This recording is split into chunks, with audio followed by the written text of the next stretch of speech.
Hi, my name's Jas Darar from Reach Business Coaching, and this is the Cycle of Business Success. It's a model that I use with all of the business people that I coach. And today, all I'm going to do is give you a very, very high level overview of that. Now, my advice to you is, if you haven't already, is go and get a pen and paper and make notes. You will retain 35% more information if you take notes. Feel free to rewind, pause, do whatever you need to do, and I strongly suggest that in a few months' time you revisit and watch the whole video again. So, prior to starting my business, I spent a lot of time working for other people, all the time learning from some really, really good people, and maybe learning from some not so good people how you shouldn't do things. And when I was 23, I was given a fantastic opportunity by my cousin. He wanted me to come and run his bar restaurant on the outskirts of Glasgow. Now, at that time, I had no experience running a business, let alone managing people. And it was, however, a cracking opportunity for me to go and do something that I really enjoyed at that time. So I jumped in with both feet. And I made more mistakes than you could ever imagine. I made new ones up on a daily basis sometimes. However, when I look back on my career and I critique myself, I always seem to see there's a direct correlation between how many mistakes I was making and how much I was growing and developing. You see, I think too many people think mistakes are bad and there's negative connotations associated with the word mistake because it shows weakness or something. But I believe mistakes are absolutely fine, because if you're making a mistake, it might mean that you're trying to do something new and trying to grow and develop as a result of it. And remember, you are a direct reflection of your business. If you're not growing, neither is your business. And remember, all of our growth is outside of our comfort zone. It's meant to feel uncomfortable. You're meant to make mistakes. So mistakes are absolutely fine. Now, making the same mistake time and time again, that's a different video altogether. I wouldn't recommend that. But please don't be afraid of making mistakes. Now, this slide is called my home team. It consists of my wife and my 2 daughters. Now, it's called the home team, but I could actually call it the why. And it's a question I ask of everyone I ever speak in front of. What's your why? And I believe it's really, really important that everybody knows what their why is, especially when things don't go well. And that happens to all of us. And my phrase, one of my favourite phrases, is nobody fails until they give up. So if we have something that keeps us going, that keeps us working towards that light at the end of that tunnel, I don't think that's a bad thing. Because in business, we do get a lot of knocks, don't we? Absolutely. So we need something that's going to keep us going, keep us propelling forward. And my why, just for reference, is to drive our businesses forward so we can have more time as a family. T-I-M-E. For us, that's our children spell love. That's the most important thing for us. So my question to you is, what's your why? Do you have it defined? Because it will be a real asset to you if you do.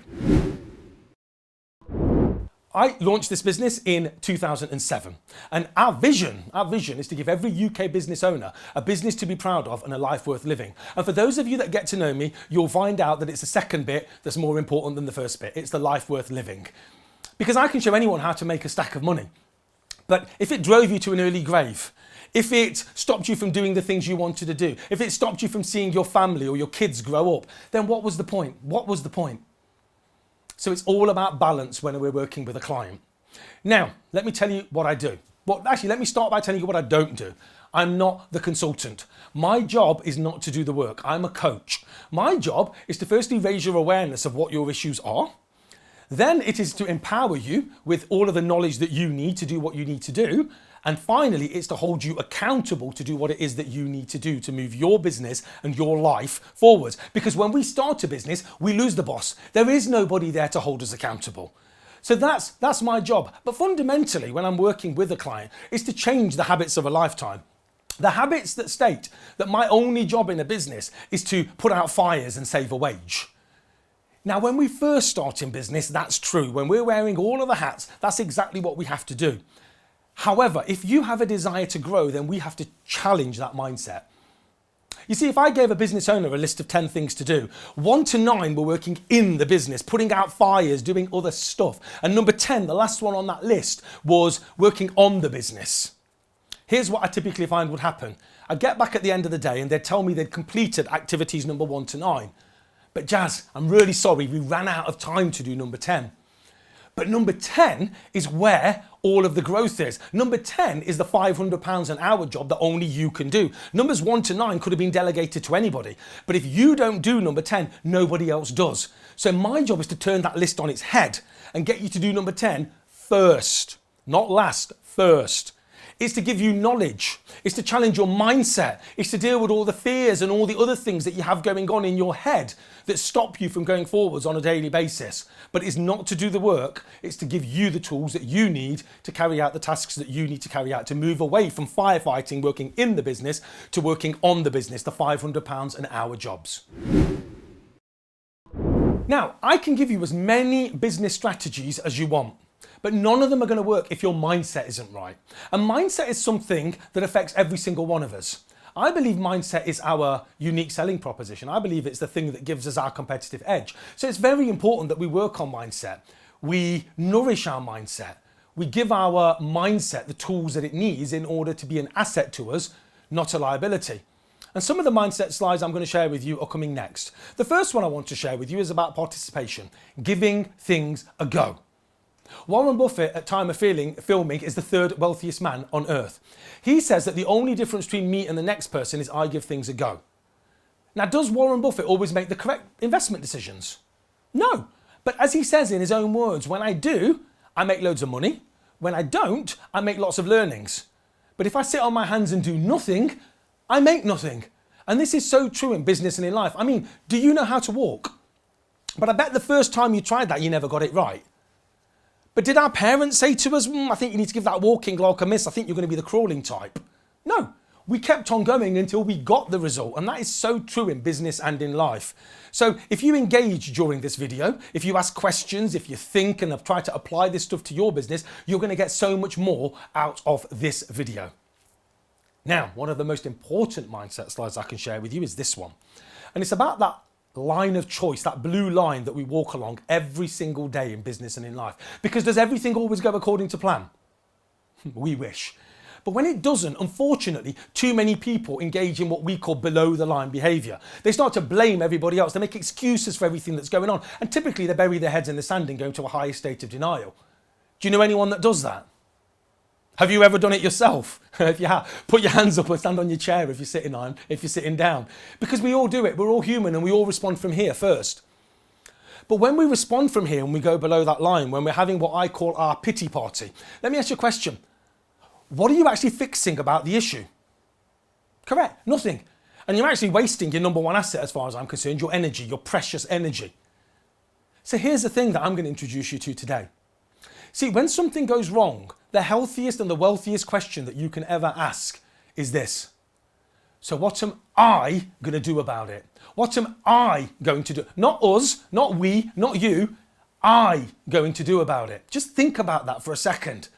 Just think about how that would look in your business if you and all of your people in your business started acting like that. Imagine what it would look like to customers, for argument's sake.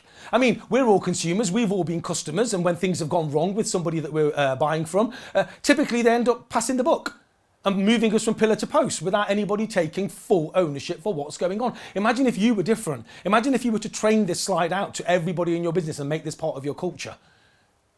So during the rest of this video, I need you to stay above that line. I need you to take full responsibility for your results to date, and more importantly, what you're going to do about it going forwards.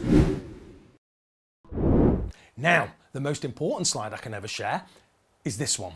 The be times do equals have. See, most business people have got a rough idea about what they want to have.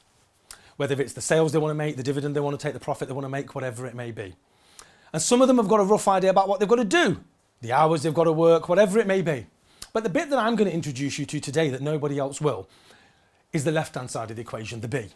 Who is the person that you need to be while you're doing what you're undoubtedly doing to ultimately have what you want to have? The be.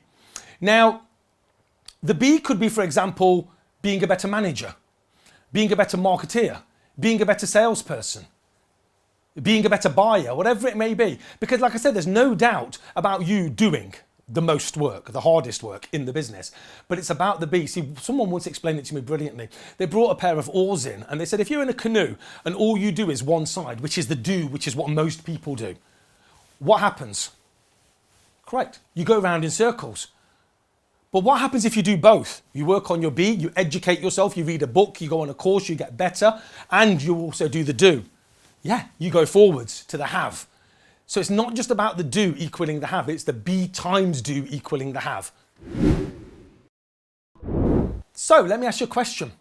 Who drives your business? Are you in the picture in the top right, in the fact that you're driven by your business, or are you in the picture in the bottom left? Do you drive your business? Well, most folk, what I find is that if there was a picture in the middle, you would flip between all three, from one into the middle, down to the other. And that's the truth in business. So if that is you, the purposes of the rest of this video is to show you ways on how you stay in the top picture for longer. Because the brutal facts of business are that most people only ever have a job. If our business cannot run for an extended period of time without one key individual, it's only a job. And for most, not all, but for most business people, that stands for just over broke. Everybody else gets paid and the business owner takes whatever's left, if anything. And you see, most people are going to make their living running their business, but where they'll make their fortune is when they sell their business. And a fully completed business that doesn't need one particular individual is going to sell for a hell of a lot more on the open market than a job that requires one individual. And our definition of a real business is a profitable business that works and continues to grow without you. It's got to be able to run without one key individual, and then it satisfies our criteria for a real business. Right, now let me introduce you to the cycle of business success. It's the title of this video, and it's the model that I have created that I use with every single client that I ever coach, regardless of the shape, size or flavor of their business. And I believe that when people understand context, they understand content so much better. So what I'm going to do now very quickly is give you a high level overview of this model, and then spend the rest of this video going into a hell of a lot more detail and giving you practical hints and tips that you can apply in your business from today onwards. So it starts in the top right-hand corner with mastery. And the definition of mastery is from chaos to control. A lot of business people say to me, Jas, my business is in such chaos. I wish it was like those other ones that I see. Those other ones that look like a swan gliding gracefully along the water. But what I have to tell those business people is you don't understand what's going on under the water. Those swans are going 10 to the dozen just to keep going as well. But the definition also of mastery is laying foundations. Laying foundations. See, most businesses are running fast because the business owner is running fast and hard. But that's not sustainable, as we all know. And those foundations are going to allow us to handle that growth in the future. Again, you may have had it happen to you, or you may have seen it happen to other people, where businesses grow to a certain point and then they come crashing down because there's nothing holding it up other than the business owner. So we've got to get mastery first. Next comes growth. That's where all your sexy marketing and sales stuff happens. And that's where most business people tell me that they want to start. But you can't. Let me give you a couple of reasons why. The first one is that you may be already working 80 hours a week and you want me to give you another 20 hours of new work to handle all of those new customers and kill you sooner. Not going to do that, sorry. And then the other one is, I hope you'll agree with me that in every business, there is different products and services that make us different amounts of profit. And the brutal facts are that most business people haven't got a clue which ones do make them money and which ones don't. And we could have a situation where we start marketing and selling products and services that are losing us money and therefore bankrupt that business even sooner. I'm not going to do that. That's completely against my values. I wouldn't do that. That's why mastery is first, then growth, and then comes leverage. For me, it's the real secret. See, a lot of businesses hit a glass ceiling and they can't seem to break through to the next level without throwing lots more people at it. Leverage is all about systems and processes, allowing us to scale to the next level. And for those perfectionists watching, you'll be pleased to know that it will be you that's documenting those systems and processes to ensure a level of consistency is followed by all of your people. And then finally is team. Our recruitment, our management, our leadership of our people. Now, a lot of people say to me, Jas, you're going to have us doing all of these different things, mastery, growth, leverage, and we can't hire anybody until then. Well, you probably will have already hired somebody, don't worry, you will. But there's a reason why team comes there. Let me ask you a question. Have you ever hired anybody and it's not worked? It's been an absolute disaster. Fire after fire that you've had to put out. Problem after problem, mess after mess that you've had to go behind people putting out. You're paying them a wage and you're trying to do your day job as well. Does that sound familiar? Yes. See, here's my humble take on this. Most people bring in people to run their businesses. And with the greatest respect to those individuals, they're not skilled to run a business. What they're skilled to do is run systems and processes that you have already created. That's why team goes there. And then what we have is the cycle in full flow. Because what we've got now is the opportunity for you to extract yourself from this business and get your freedom or choice back. And I think that word is so important in human psychology, because the flow that I want you to think about is this. Systems run the business. People run the systems. You, or in this instance now, a general manager, just needs to lead the people. Now you have the opportunity to extract yourself from a business that doesn't require one key individual to run it. Right, so now we've had an overview, let's dive into detail. Let's start with mastery. As I said, the basic foundations, without which we're always going to be coming crashing back down again, and it's only going to be the measure of how quick and how hard the business owner is running. Now, mastery is broken into 5 key areas: mind, destination, time, money, and delivery.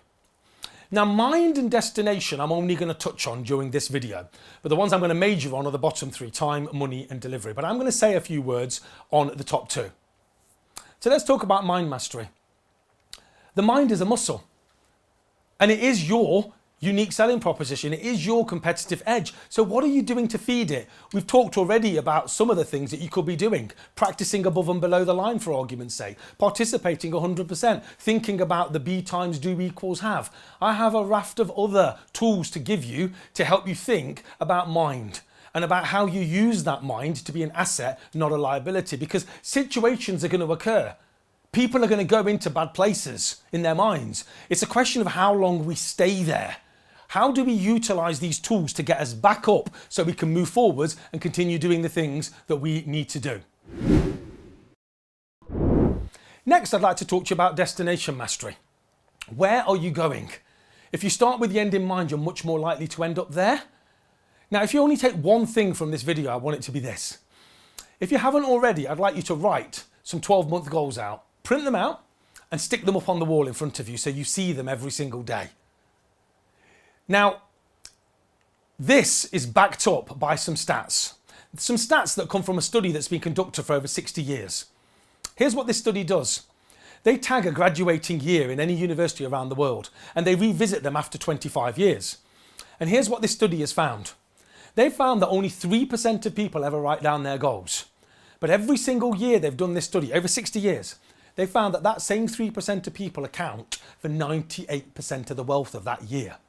Now, I'm no statistician, but even I know that cannot be a fluke.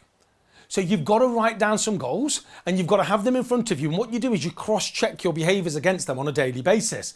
So what I'm doing today, is it leading me there? If it's not, then why am I doing it? Now, those goals have also got to include personal goals. Personal goals, putting yourself first. You see, a lot of people think selfish is a bad word. Selfish is one of the healthiest places that we can ever be in. Because if we're being selfish, it means we're putting ourselves first.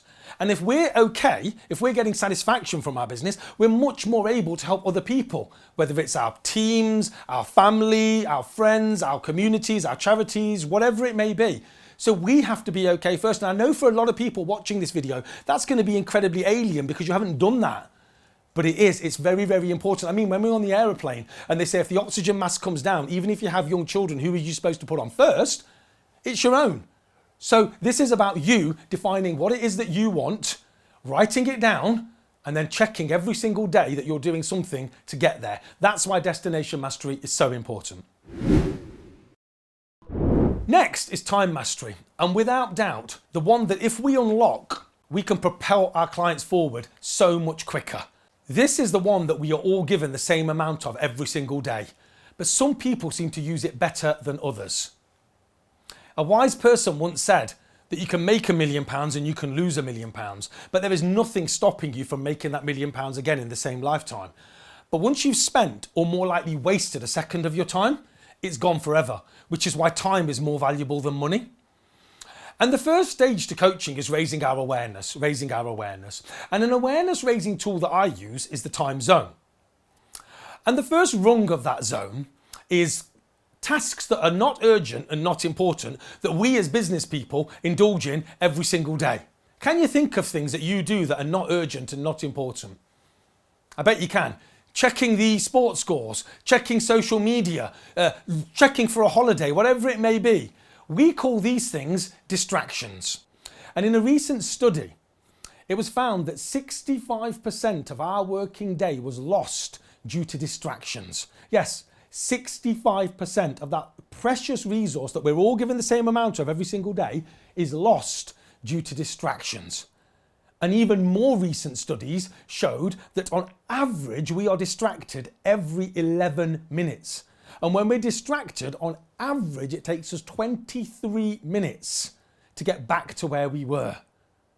Now, I'd like to think that you're sitting there thinking, wow, that's serious, because it is. And we need to do something about it.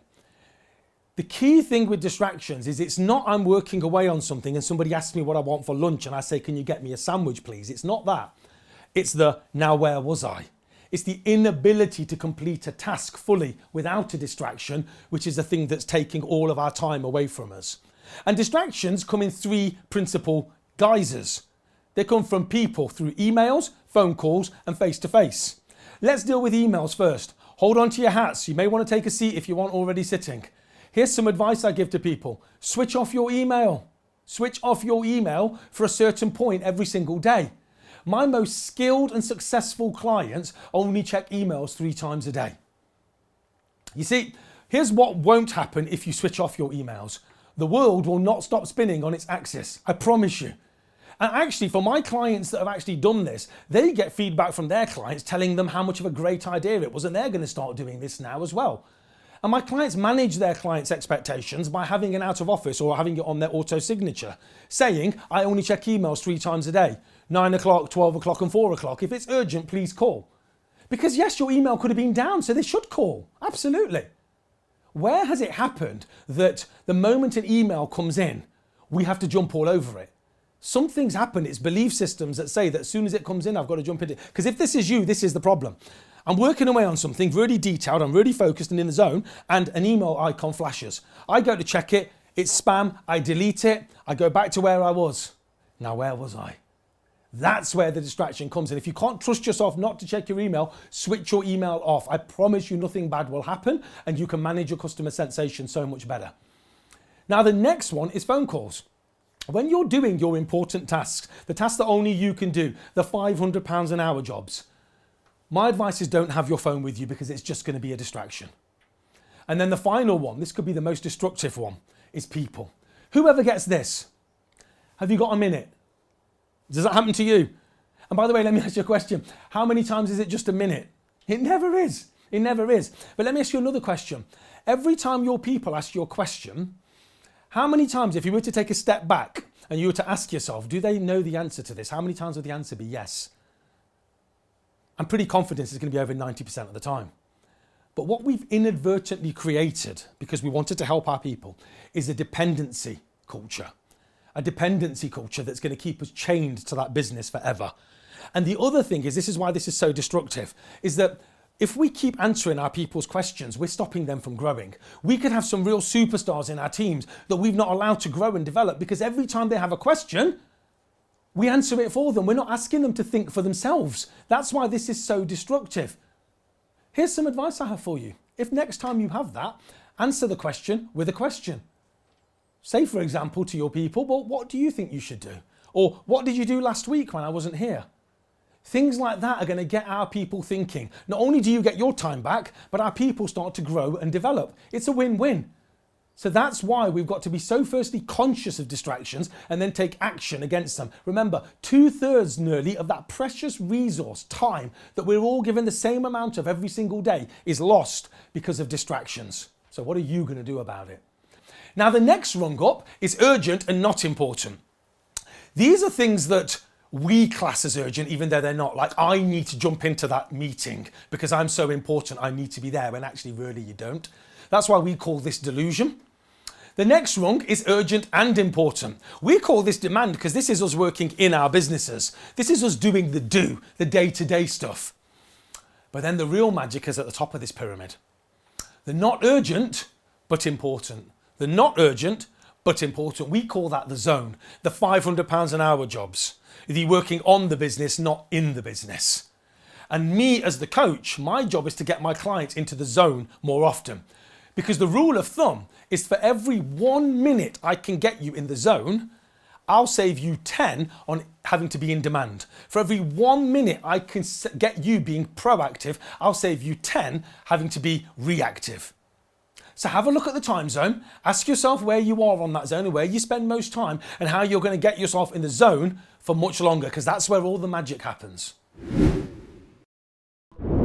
So let me give you some more tips on managing your time better.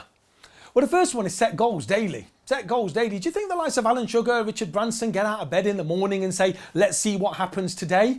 No. They have their objectives, and God help you if you get in their way. They're very, very disciplined, and therefore they achieve so much more because they've already said what they're going to achieve before they've started the day. Next one, don't finish today until you plan tomorrow. What does that mean? For you list makers, this is for you. So most people, when writing a list, write it in the morning for that day. But when you write that list in that morning, you're going to spend a few more minutes that morning trying to work out what you can delegate, what resources you need, what you need to prioritize, etc. Now, writing the list the day before is what this is all about. So for those of you that write lists, you should try this. Write your list for tomorrow before you finish today. By that, what it means is that if you write that list, hopefully when you go home and switch off and you're recharging, your subconscious mind starts to already order and prioritize that list, meaning that when you go into the office in the morning, you can hit the ground running. Next one, eat a frog for breakfast every day. What does that mean? Well, firstly, it's the title of the most powerful time management book you can buy. It's a book called Eat That Frog by a gentleman by the name of Brian Tracy. Now, eat a frog for breakfast.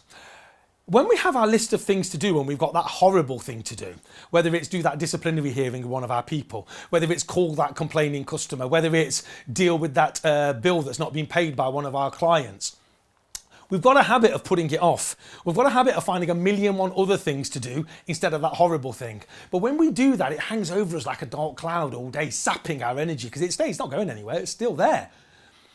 Eat a frog for breakfast means do the horrible thing first, not last. Do it first. Strike it off your list. Free yourself from those shackles of worry that you've had for the rest of the day so you can go forwards with your energy in the right place.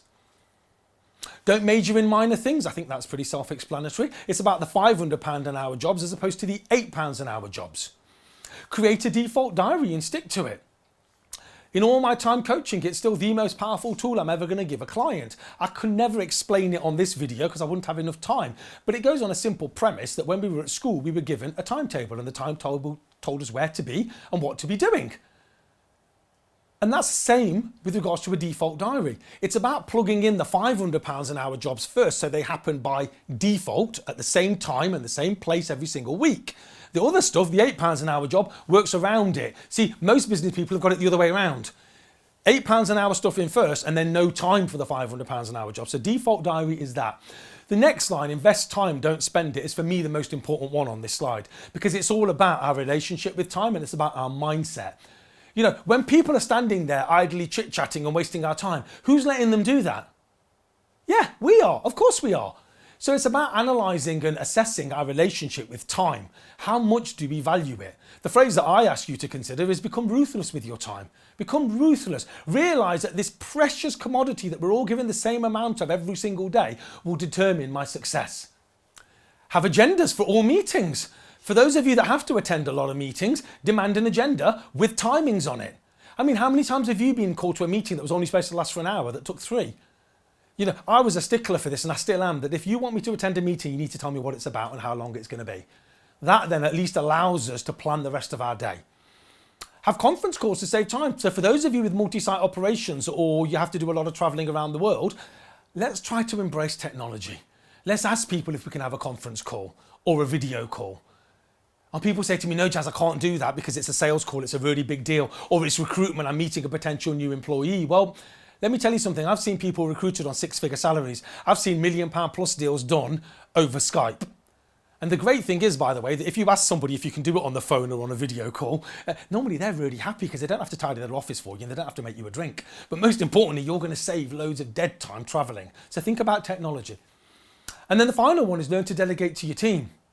Now, wow, this is a 6-hour video in itself, and there's no way I can cover it all off on this video, okay? But This one's massive because I understand why people don't want to delegate to their people. It's typically because they've been burnt before. And if a job's worth doing, you may as well do it yourself. But here's the thing, if you're holding on to everything like this in your business and not letting go of anything, how can you catch that next £1 million deal that someone sends to you? You can't. You can't. The way of fixing this in my eyes is by having the systems and processes documented by you. Because if they are in place and documented by you, you are much more likely to allow people to take those things on and run with them, therefore freeing you up to welcome more £500 an hour jobs into the top because you're letting the £8 an hour jobs out the bottom more so. So, time. Without a shadow of a doubt, the most important area of mastery that we need to get right at the start, because once we have got that bit under control, we can propel your business forward so much quicker. So the next stage of mastery is money mastery. If we don't know the numbers, we don't know the score. If we don't know the score, we don't know if we're winning or we're losing. And if we don't know if we're winning or losing, then what's the point in playing the game? And that's why money, and in particular numbers, are so important in business. See, I have a phrase that numbers tell us what to do next. And if we have those numbers, we can make some really, really good decisions. We're not guessing, we're making those decisions based on facts. Now, unfortunately for most people, money mastery is checking the online bank every morning. Maybe not checking it if things aren't going too well. Unfortunately, that isn't good enough for money mastery. Now, I know a big reason why people don't really want to do the numbers. It's because it's that dark art, it's that black magic, it's that bit that we don't understand. Well, I ask lots of accountants this question and they always come back with the same answer. The question is, if that was the book that the accountants need to read and understand, how many pages do us humble business owners need to understand? And they all come back with the same answer. It's just one. And if I can understand it, I promise you, you'll be able to understand it as well. But the key to money mastery is budgeting and reporting. So let me ask you a question. Do you have a 12-month profit and loss forecast in place, broken down by month, that you populate every month with actuals to compare how you did against your forecast? Because if you don't, you must. You must. You see, most people think that getting money mastery is waiting till the year end as well. Well, you know when you get your year end accounts, sometimes 9 months after that year is finished, tell me what you can change about that year. Nothing, absolutely nothing, it's gone. See, when they fly to the moon, they don't fly in a straight line. They make something like 60,000 minor adjustments on the way there based on the data that they're reading back. And that's exactly the same in business. We need to read the data back and we need to take the corrective actions. So the first document every business needs is a 12-month profit and loss forecast that we populate every single month with actuals so we can make the corrective actions through that year. And I've got the templates, don't worry, I'll give you them, I'll teach you how to fill them out and you'll see how simple this really is. Now, the profit and loss only tells us one part of the story. The numbers, the financials. Another document that every business needs is a dashboard.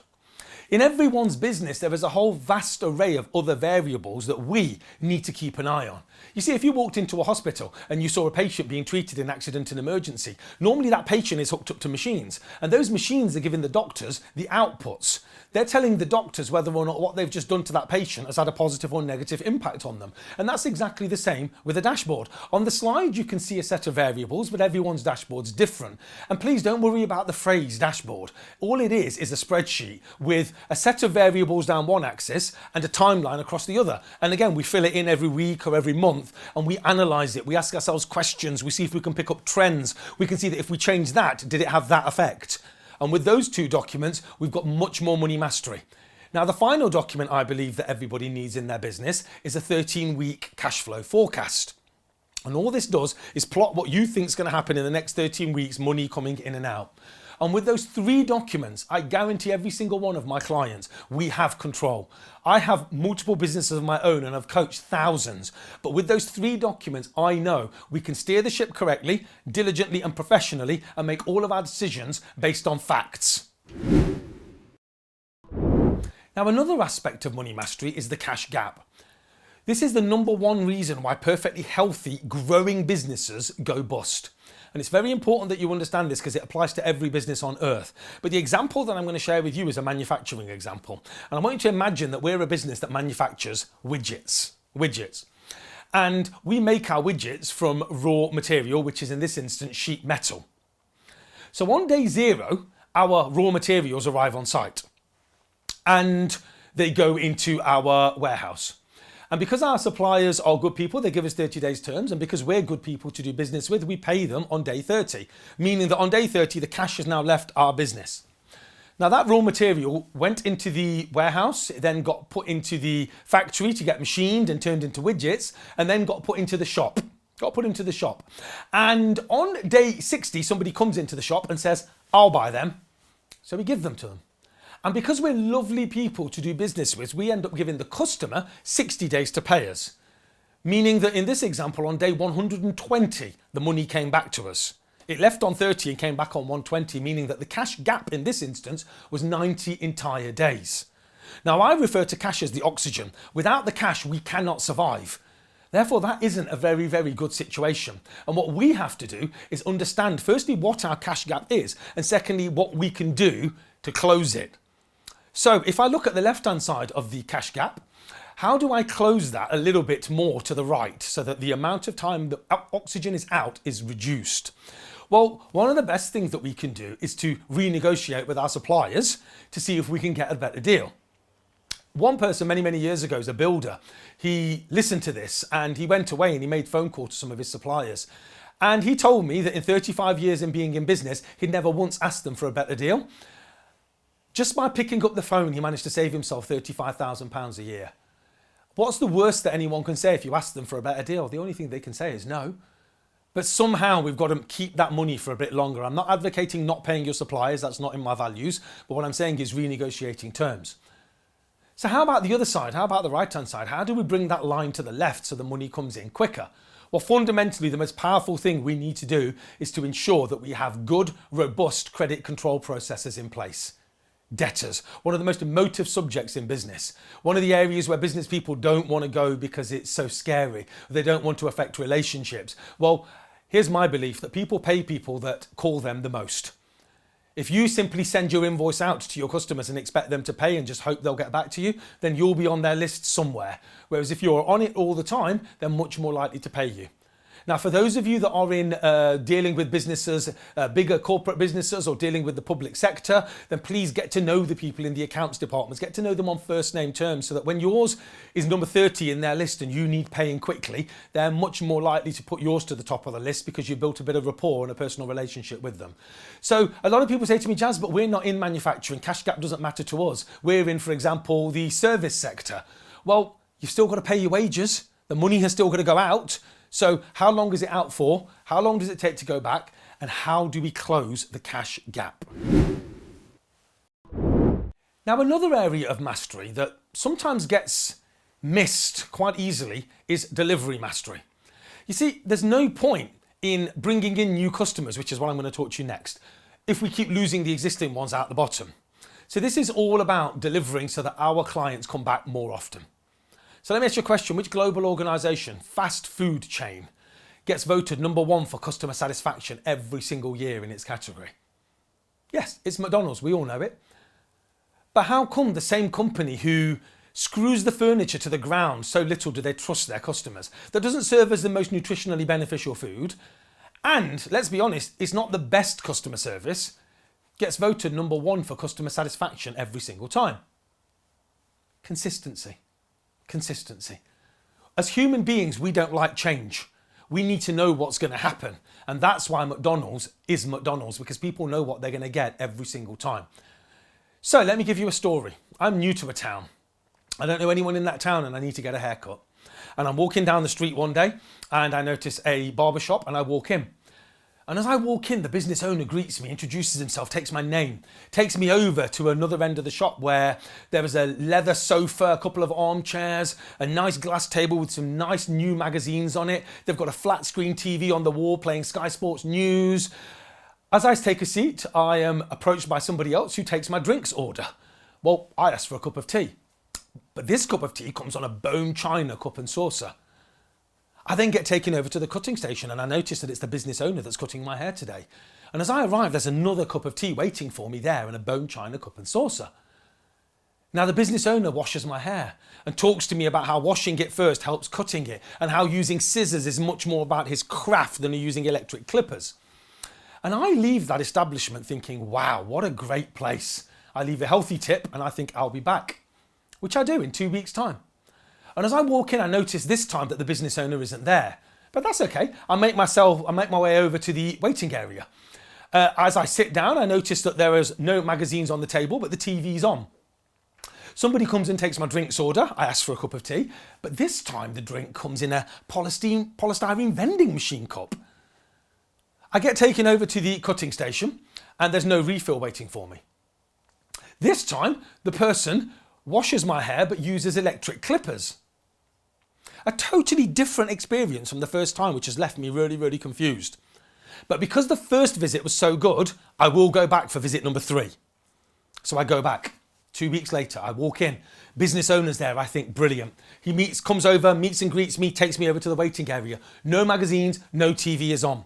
Nobody comes and takes my drinks order. As I get taken over to the cutting station, by the way, the business owner's cutting my hair again today, there was a glass of water waiting for me that I didn't even ask for.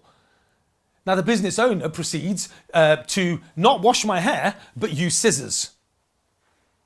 Now after that 3rd visit, I'm incredibly confused. And 80% of people in that situation will decide not to go back to that business. They'll go somewhere else. And the scary thing is that same 80% statistic applies to all of our businesses. So the challenge that you face right now watching this video is how consistent is the experience when people touch our business? Is it dependent on the mood of the person they're talking to that day?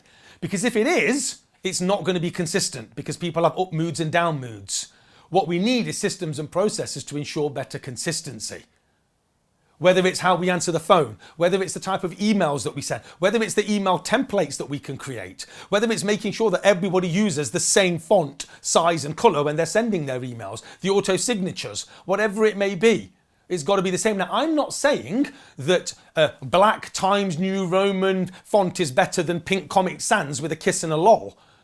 I'm not asking for consistent excellence. I'm asking for consistency because if people know what's going to happen, they'll come back. And another part of delivery mastery is ease of purchase. How easy are you to buy from? Do people have to fill in 6 forms and jump through 12 hoops in order to give you their money? Or have you made it simple?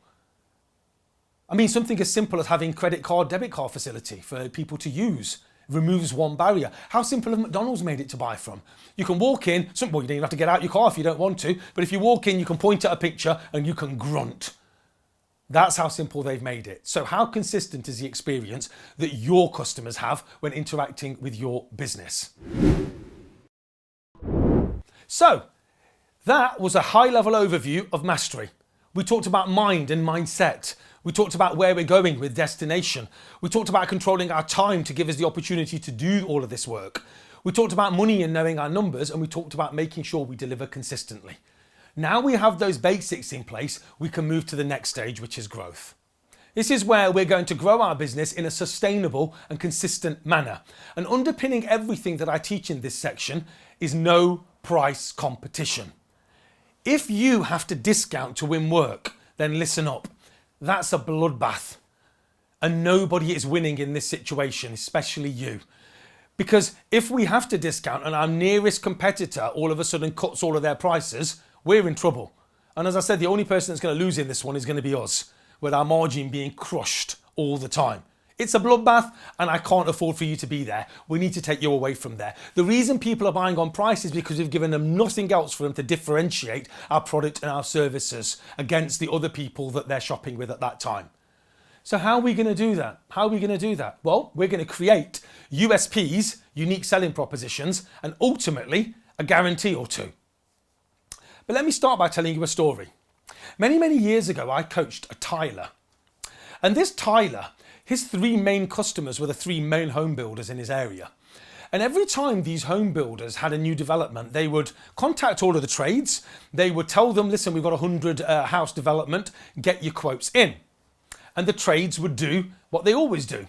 They would go as low as they possibly could in order to win the work. And when the person that won the work found out they'd won the work, normally they'd look at the numbers and go, why did I go so low? This is just headaches. There's no money in this. Why did I do it? And it's quite a common thing that happens around us every single day. So we got working with this tiler and we got him to survey the 3 main home builders. We said to those home builders, we said, what don't you like about the tilers? We didn't say this tiler, we said tilers in general. And pretty much 100% of people say that they shop on price. So we expected the first line to be the same, and it was. You're too expensive. You're not value for money. Now listen, just put that to one side. Look beyond that, which we did. And there was 3 common themes that came up in all of these feedbacks that these home builders had about tilers in general. The first one was you tilers are terrible at your timekeeping. Your timekeeping is so bad and it always throws our schedules off. We hate that about tilers. The second one was you tilers are really messy. Every time you finish in one of our houses, you leave a mess. We have to pay for a cleaner in order to finish the house. We don't like that. That shouldn't be the case. And the final one was you tilers can be quite careless. When you're working, sometimes you scratch a wall or you scuff a door, and we always have to pay to get that fixed before we can complete the property. We don't like that either. So on the next set of tenders, there was 3, by the way, on the go. I asked the tiler to put 3 bullet point guarantees on the tender documents. The first guarantee, I guarantee if my team are late, you will get that job for free.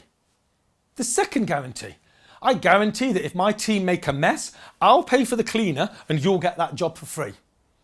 Third guarantee, I guarantee if my guys damage your property in any way, shape or form, I'll pay for it to be made good and you'll get that job for free. Now at the same time, I asked the tiler to put his price up by 35% more than what he would have ever dreamt of going in with. What do you think he said? No, you don't need to answer that. But you can imagine, okay? Now, to his credit, the tiler came round to my way of thinking. He understood what I was trying to get across to him. And finally, with a little bit of pressure, submitted those 3 tenders. 3 tenders in a fantastically price competitive market, which is what home building is, with 3 bullet point guarantees, but 35% higher than what he would have ever gone in with on his price. He got 2 out of 3 of those jobs. So if price is the issue, how's that? It's not. We've been conditioned to believe that price is the issue when it's not. Well, our job is to understand what is the fear? What is the fear that people have of doing business with us? And if we can create a guarantee that satisfies that fear, there's nothing stopping them from doing business with us at any price. Guarantee is the second most powerful word in marketing after the word free. Guarantee is reduce resistance and increase trust. And our job is firstly to understand our prospective customers' fears and then guarantee against it. I mean, would you go to the dentist that guarantees no pain? You would. But he charges 40% more than anybody else. But that doesn't matter because that's what you're buying. You're buying the guarantee. So we need to move away from that bloodbath. Easier said than done. I do appreciate that. I'm just giving you the general theory here, but we will get under the skin of it and we will create something unique and ideally a guarantee that takes their mind away from price. Another thing we're going to do at Growth is get you to realize that not every customer is king. We're going to grade our customers in 4 different ways. We have our A grades. Now, A's are the best of the best. They never haggle on price. They always pay you on time, normally early.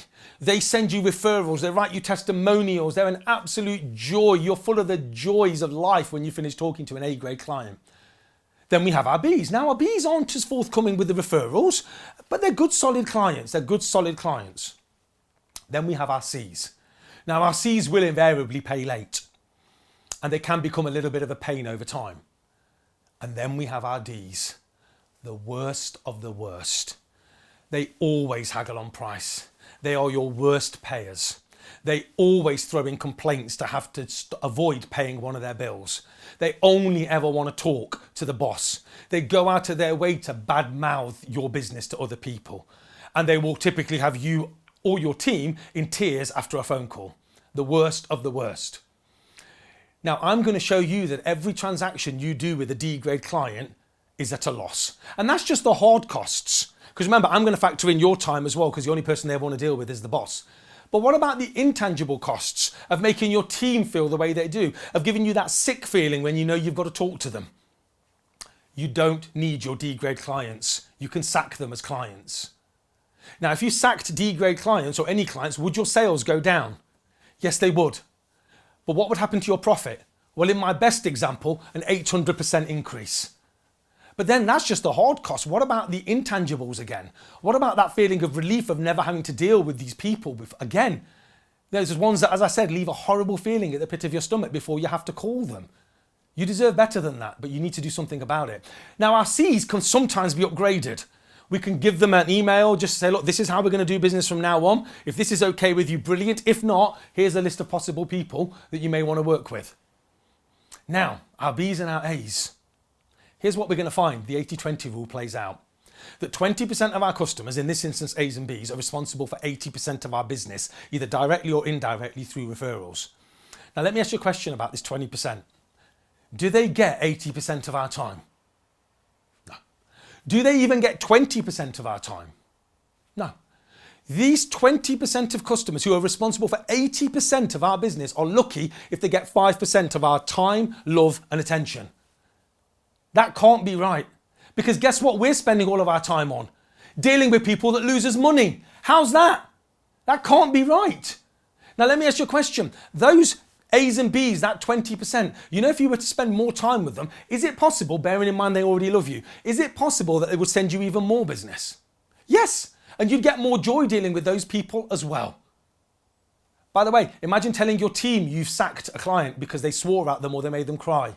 Imagine the goodwill that goes in your favour from your people as a result of that. By the way, best way of getting rid of D-grade clients, keep putting your price up until they've gone. But A, B, C, D is something that we do with every client to ensure that we're working with the right kind of people. Would you like an unlimited marketing budget for life? Well, if you do, you need to do two things for me. You need to test and measure. Many years ago, I coached a client who was spending £1,500 a month on one advertisement. And when I got working with them, one of the first things that I do is that I ask anybody who takes orders, whether it's face-to-face, email, or on the phone, to ask one golden question. And if you do that, you better write this question down. Can I ask, where did you hear about us from? Now, this client had been running this advert for over 7 years. And when we started asking that question, the results were in.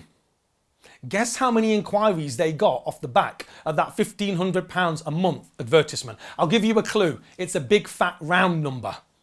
You see, it might have worked when they first did it 7 years ago, but because they stopped checking, they were wasting money. So by pulling that advertisement, we saved the client £18,000 a year immediately. And our test and measure showed us that all of our inquiries came from search engine, Google. And at that time, they were only spending £35 a month on search engine optimization. So with that knowledge, because we'd tested and measured, we were able to divert resources into the stuff that did work. So if we want an unlimited marketing budget for life, we need to identify what works and put the relevant amounts of investment into those strategies. Now, the next thing I want to go through with you at growth, for me, is the real jewel in the crown.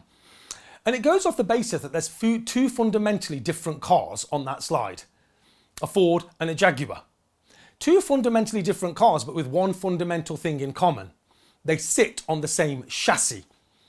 And every business on earth sits on the same chassis.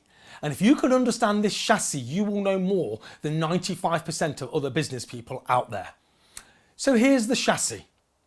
Most people I come across tell me, Jas, I want more customers, I want more revenues, and I want more profits.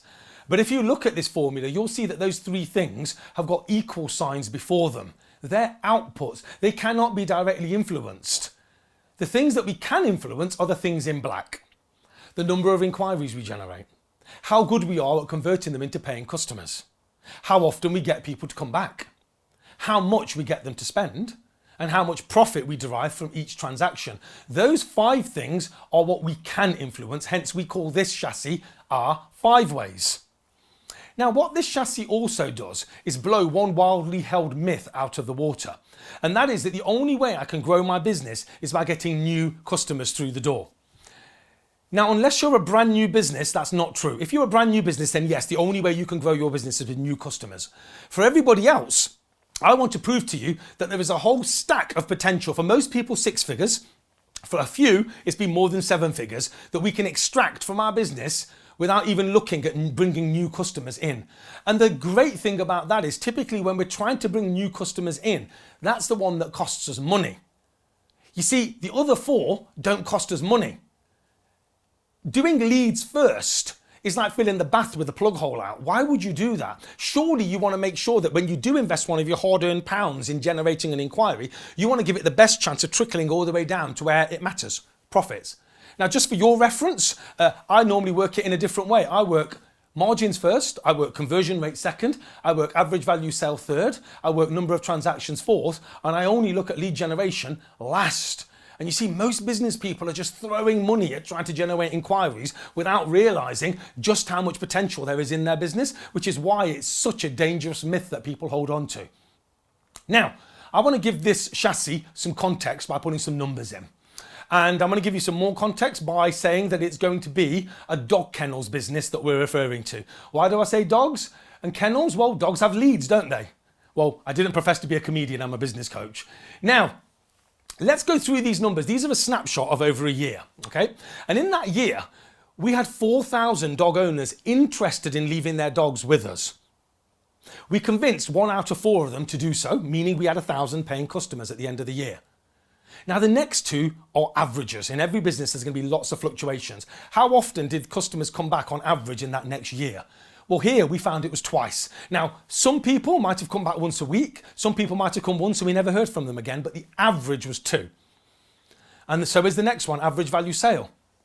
We found the average was £100. Some people might have spent £5,000, some people might have spent £5, but we found the average was 100, which gave us revenues of £200,000.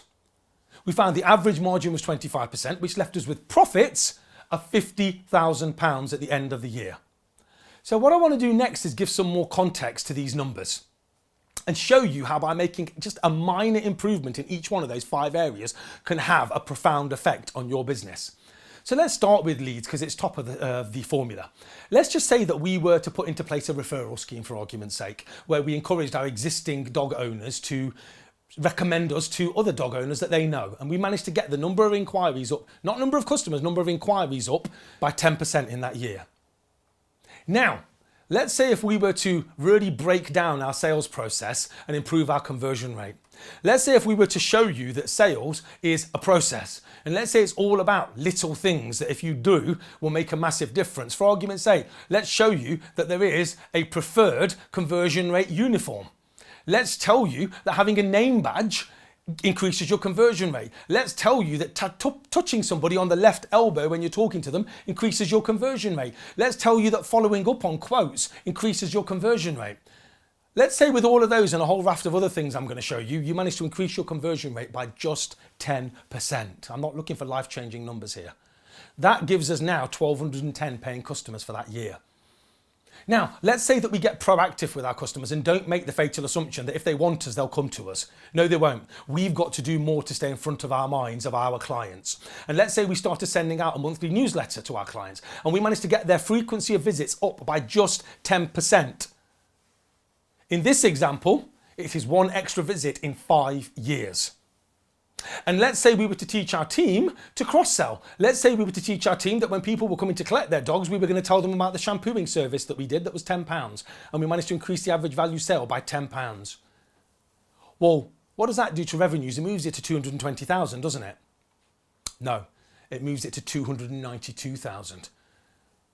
Let's continue. Let's see if I can manage to get you to put your price up because you've not done it for 7 years. Or let's say you put your price up by 5% and you reduce your costs by 5%. By the way, you won't be able to reduce your costs if you don't track them through your profit and loss. But let's say I manage to do this and get the net effect of 10% increase in our margin. So what does that do to the most important number? It moves it from 50,000 to 80,500 pounds. The most important number by over 30,000 pounds increase. This is about the power of divide to multiply, the compound effect, breaking something down. What are most people doing? Most people are just throwing money at generating more inquiries. And for those of you that work in percentages, the example that I just showed you there results in a 46% increase in revenue, but more importantly, a 61% increase in your profits, just for 10% across each one of those 5 areas. And by the way, some of them you might not be able to adjust.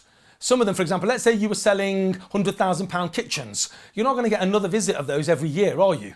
So it's an average across each one of those 5 areas. 10% average was like I just showed you there. But here's the thing. I've just shown you something now that 95% of your competitors haven't got a clue about. They're willfully going through day to day, just throwing money at trying to generate new inquiries. But here's the thing that really, really gets me. More than 90% of people watching this video won't do anything about it.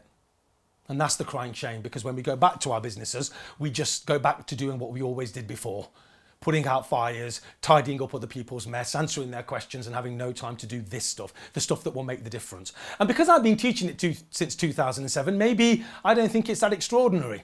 And as it's validated by the third wealthiest man on earth, it's not necessary to do extraordinary things to get extraordinary results. I do believe that business is massively about being systematically ordinary in a consistent manner. So that was growth. We started with no price competition. We talked about USP and guarantee. We talked about ABCD grading of clients. We talked about test and measure, and we talked about 5 ways. All of these things are going to help us grow our business and, most importantly, improve profitability. Next, for me, comes the real secret: leverage. Making systems do the work so that you don't have to. And the overriding principle of leverage is do the work once, get paid back forever. Do the work once and get paid back forever. I mean, how many times does an author write a book?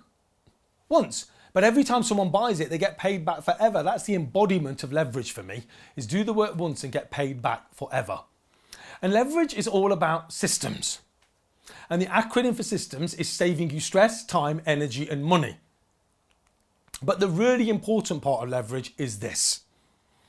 You see, most people watching this video will have millions and millions of pounds worth of value in their heads. But because they keep it in their heads, they'll never realise it. So here's my challenge for you, starting today, is get a ring binder and task yourself with writing one routine thing that happens in your business every single week. Just one. The routine stuff, but it's got to be written at keystroke level. A dummy has got to come into your business and run that system. If once you've written that system and you ask one of your team to carry it out and they have to ask you a question, it means that the system hasn't worked. You're making assumptions. You have to write everything as though somebody hasn't been in there ever. And they're going to pick that up and start running that system. Now, it doesn't just have to be written. It can be videoed, it can be photographed, it can be audio. It doesn't really matter. But we've got to start getting that knowledge out of our heads. Some people say to me, Jas, well, that's only going to save me 3 minutes a day.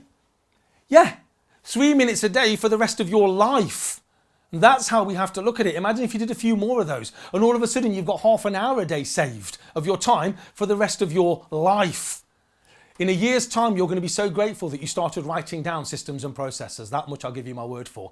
Now, for those of you watching that are in a bespoke environment, you'll say to me, well, how can you document how to do a new project every single time?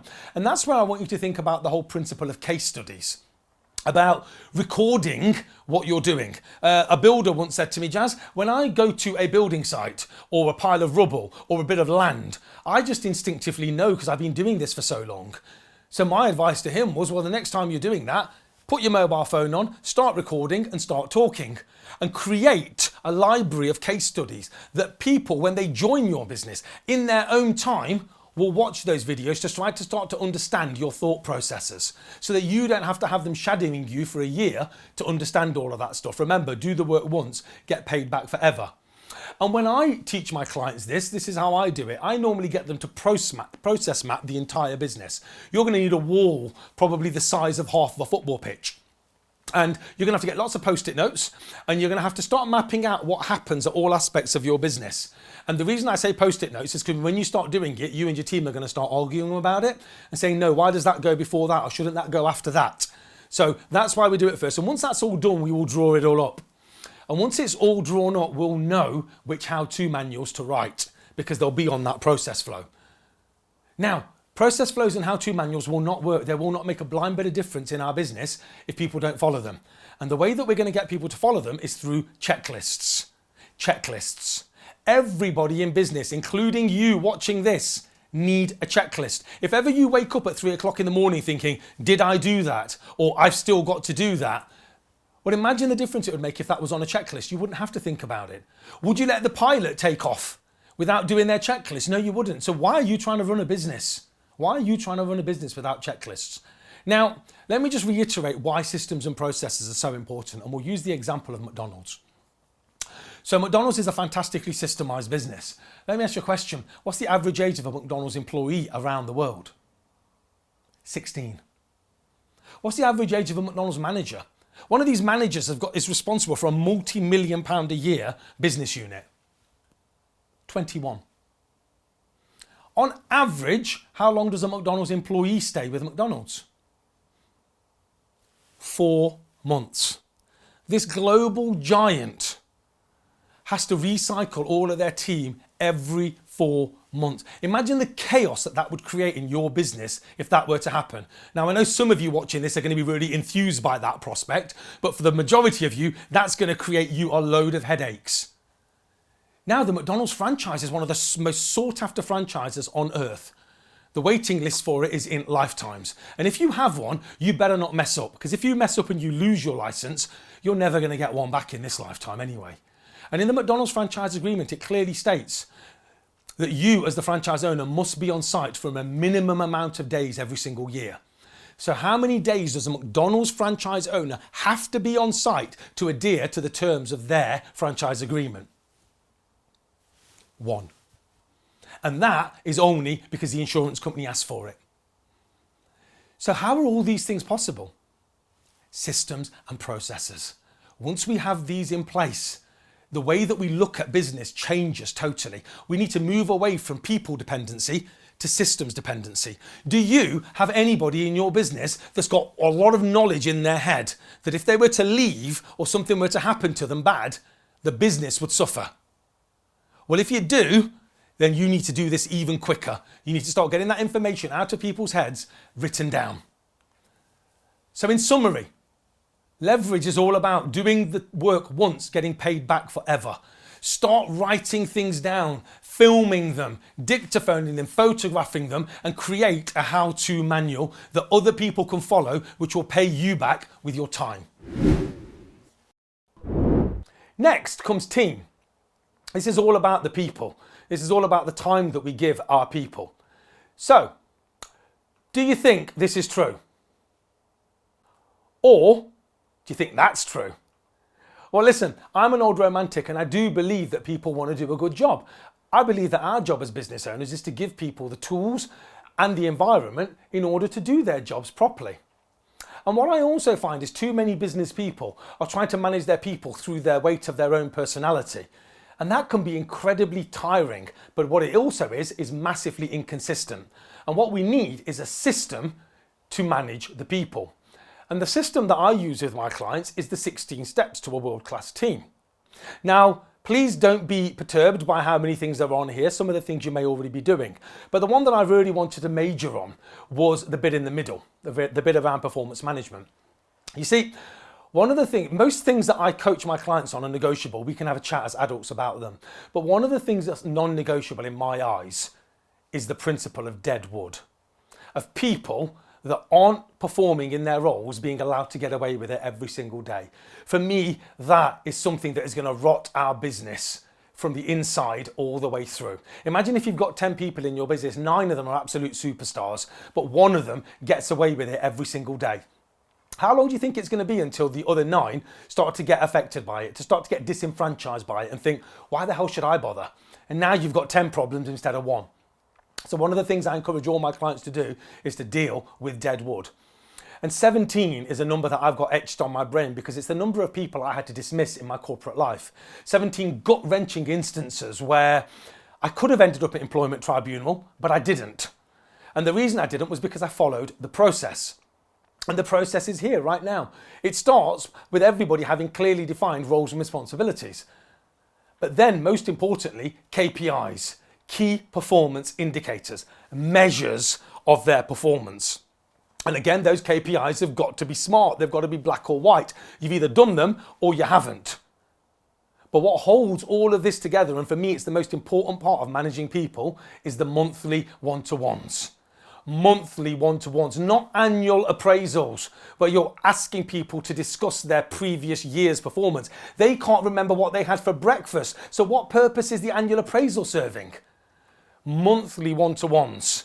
If you're managing salespeople, that one-to-one needs to be weekly because a month is a hell of a long time for a salesperson to have a bad time and for you, their line manager, not to know about it. And in that one-to-one, we're going to talk about their performance. We're going to talk about how they hit their KPIs or they didn't. And we as managers, I believe our only job is to help our people achieve all of their KPIs. But if they don't, then we have to move it to the next stage. But the beauty of the one-to-ones is it documents everything. There is an audit trail there outlining everything that was done. And if after all of that input, after all of the training that we're going to give our people, they don't hit their KPIs, then unfortunately we have to take action. We have to remove them from post. Because this is a business. It's not a daycare centre for adults. People have to perform. So that's the system that I use. And as I said, do not be worried that there's lots of things on there because you may already be doing some of them. So that's the summary of team. Start using the system to manage your people. Don't try to do it through the sheer weight of your personality because that's incredibly time consuming and incredibly tiring. Use the system to manage the people. So what we have now is the 4 key components of the cycle of business success. We have systems running the business. We have people running the systems. And now you just need to lead the people. Or you can choose to bring in a general manager, which will give you your freedom back. But what it will also give you is a business education for life that you can repeat in any business you choose to be involved in. I have multiple businesses that are completely varied. I have coached people that have opened completely different businesses, but the same principles apply in any business on earth. And as Richard Branson says, once you've done it once, you can repeat it as many times as you want. And if he says it, I'm kind of inclined to listen because he's got a bit of a track record. I hope what you've seen so far has given you some ideas, has stimulated your thoughts and got you excited about what you could be doing. Now, you're going to be in one of 3 camps. You're going to have had enough and you want to go away and you want to do something yourself. And if that's the case, that's brilliant. All I ask is, if you try some of this stuff and if it works or it doesn't work, let me know. And if it didn't work, drop me an email. I'm only going to take 30 seconds to reply to you. There's no obligation on that. But I get a real kick to see that people have not only taken on board the information, but they've done something with it. Just do remember, however, that less than 1 in 200 people are self-coaching. It's why I have my own coach. Not that I think I'm a bad business owner. It's just that I think I'm human.